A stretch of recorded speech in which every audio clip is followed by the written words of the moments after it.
pourquoi certains s'opposent au MIPIM. On a vu des militants PCF et l'association Droit au logement se retrouver à Cannes pendant le salon. Parce que c'est une forme de symbole de la spéculation immobilière. Ça veut dire qu'on va parler d'abord investissement, on va d'abord parler aux promoteurs immobiliers, quand on sait qu'on est confronté en France et dans les Alpes-Maritimes en particulier à une crise sociale majeure. Donc quand on a la ministre qui se déplace et qui vient et qui fait des annonces, on s'attend à avoir des annonces, des leviers puissants. On va en parler, mais on a quand même besoin d'un volume de logements supplémentaires et pour ça il faut bien qu'il y ait des promoteurs qui investissent. Oui, bien sûr, mais dans le parc immobilier actuel que vous avez, il y a une grande part du parc qui est détournée, qui est captée. Alors tantôt pour la location saisonnière type Airbnb, et enfin le législateur a pris des mesures et on espère qu'elles seront suivies d'effet. On va voir sur le terrain ce que ça donne pour limiter les Airbnb, mais il y a aussi la place des logements vacants. On n'arrive pas à capter ces logements, à les remettre à la vente ou à l'immobilier.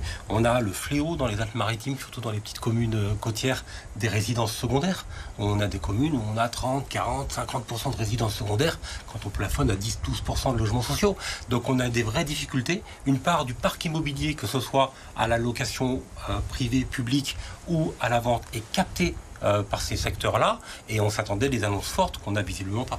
Alors justement, la ministre du Logement